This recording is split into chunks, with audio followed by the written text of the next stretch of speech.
Whenever you think of Bungie, your mind probably goes to Master Chief and Halo. Or a little more recent, you could think of Destiny. Or if you go way back like I do to LAN parties, then you'd probably remember Marathon. But sandwiched right between the company's classic Mac shooters and the franchise that made the Xbox, there's a weird forgotten artifact, a game that came out the same year as Halo Combat Evolved, but it played like its total opposite. It's a game where fists and feet mattered more than the firearms. It was starring an anime-inspired heroine who looks like she walks straight out of a Ghost in the Shell fan convention. Wow! I'm talking about Oni, Bungie West's one-and-done cyberpunk brawler. A game so troubled in development, it's a miracle it shipped at all. And it is still a cult classic to this day. So let's set the scene. The year is 2001. Bungie is riding high on the success of Marathon and Myth. And it's been acquired by Microsoft to make a killer app for their new Xbox. All eyes are on this sci-fi shooter called Halo. But out in the satellite studio in San Jose, California, a small team of about 12 people is desperately trying to finish their own passion project. This was Bungie West, and Oni was their sole reason for existing. Influenced heavily by the anime boom of the late 90s, especially Ghost in the Shell and Akira, they wanted to make a third-person action game that was a martial arts simulator first and a shooter a distant second. You play as Konoko, a rookie agent for the Tech Crimes Task Force, or TCTF. The world is a polluted mess in the year 2032, kept alive by atmospheric processors, and you're hunting a criminal syndicate. But Konoko's got a mysterious past, and the story quickly becomes about her uncovering the truth about her own identity. Konoko is voiced by Amanda Wynn Lee, who famously voiced Rei Ayanami in the English dub of Neon Genesis Evangelion. Now the pitch was incredible. The 1999 trailer promised an action game like no other, with sophisticated melee combat, human-like AI, huge battles, and even a massive mech called the Iron Demon. It even won the Best Action-Adventure Game at E3 1999. But here's where the wheels started falling off. The team was inexperienced, development lacked direction, and the game kept missing deadlines.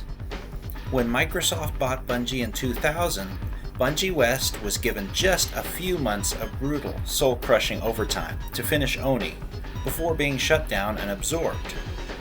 Sadly, multiplayer was scrapped, the Iron Demon was cut, whole levels and weapons shown in trailers were axed.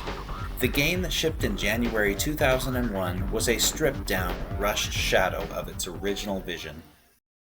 So what did we actually get? We got a third-person action game built around a shockingly deep hand-to-hand combat system. You only have 2 buttons to work off of for a punch and a kick. From that, Konoko can pull off a staggering array of moves, basic combos, sweeps, rolling throws, spinning kicks, suplexes, and even a lariat clothesline.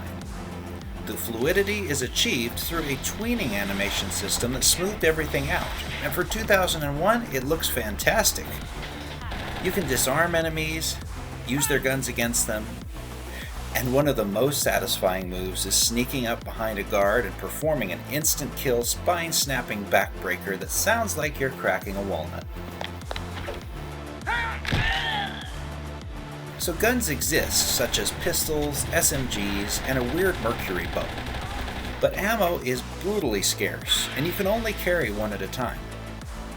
The game forces you to fight. Enemies are color-coded by rank: green, blue, and red. And their health is shown by the color of the hit flash when you strike them, going from green, meaning healthy, to red, almost dead. It's a clever minimalist system. When this combat clicks, it is amazing.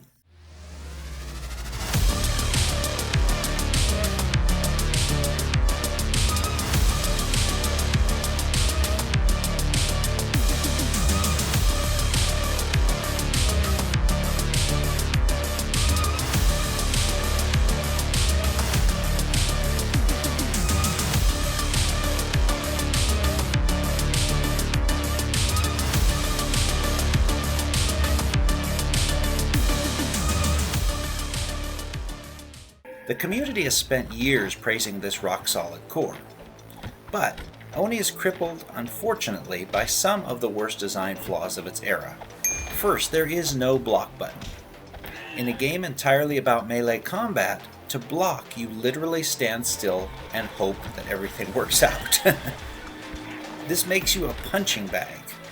Your only defense is constant, frantic rolling, which looks cool, but turns fights into a circus act. It's really easy to be grabbed and dropped on your head, and it would have been really nice if they had designed the enemies with some kind of telegraph to let you know that there was an unblockable hit coming.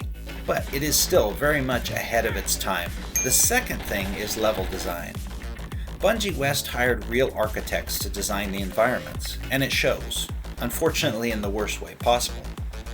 You spend 14 missions running through vast, empty, gray industrial complexes, office buildings, and sewer systems that feel like sterile, lifeless CAD drawings. Your objective in 90% of them is to find a terminal, press a button to open a door, and repeat, and repeat, and repeat. It's mind-numbingly boring. It's really easy to get turned around and not even know which door your switch has actually unlocked. Third, the artificial intelligence can be brutally unfair. Enemies with stun guns can lock you in an inescapable stun loop. Groups will surround and combo you to death with no way to break free. The game has a punishing checkpoint system as well, and it is easy to lose 30 minutes of progress because you got stun locked in a corner. This is often a rage-inducing experience. Now, the PlayStation 2 port was handled by Rockstar Canada, and unfortunately it's famously bad, often called unplayable due to awful controls and performance. And having tested it out myself, I completely agree. The PC version is the way to go, the definitive way to play. Even the soundtrack, which was partially composed by the legendary Marty O'Donnell and Michael Salvatore, years before their iconic Halo and Destiny scores, is mostly forgettable techno. The critics at the time saw both sides. Reviews were mixed, landing in the 6 to 7 out of 10 range. They praised the addictive action and cool martial arts, but slammed the bland levels and sloppy design. It sold less than 100,000 copies and was utterly eclipsed by Halo's launch 9 months later. Bungie West was shuttered and Oni was forgotten. But here's the great part about cult classics: they don't die. A dedicated fan base created the Oni Anniversary Edition, a community patch that fixes bugs, adds modern operating system support, high-resolution widescreen, and even mod support. Through cheat codes, you can even discover remnants of the cut multiplayer, as well as playing as different characters with unique movesets. Weirder still, a sequel was actually in development for 2 years, codenamed Oni 2 Death and Taxes, or Rebirth. It was in development at Angel Studios, which was later Rockstar San Diego, and promised a more complex combat system with blocks, parries, and grapples.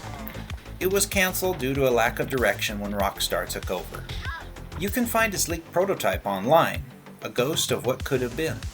So the question comes down, is Oni a good game? It can be frustrating, uneven, and sometimes boring in these long open sections. But it is an important game, a fascinating artifact.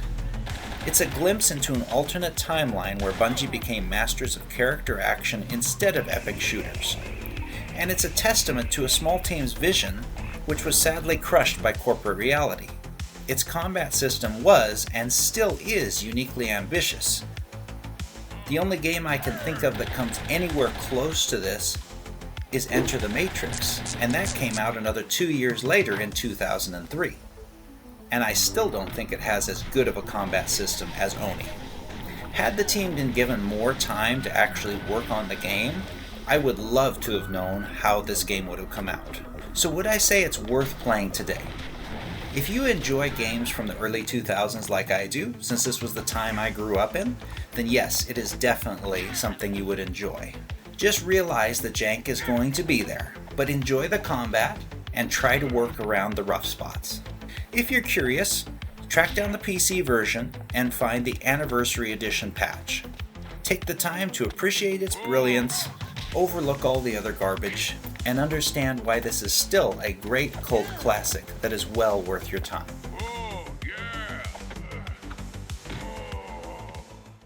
Well, thank you so much for watching the video up to this point. I really appreciate your time. Please let me know in the comments. I'd like to know, have you played this game before? Maybe you have fond memories of it. I'd love to hear about it. If you enjoyed the video, please leave a like, and don't forget to subscribe if you want more content like this. Thanks again.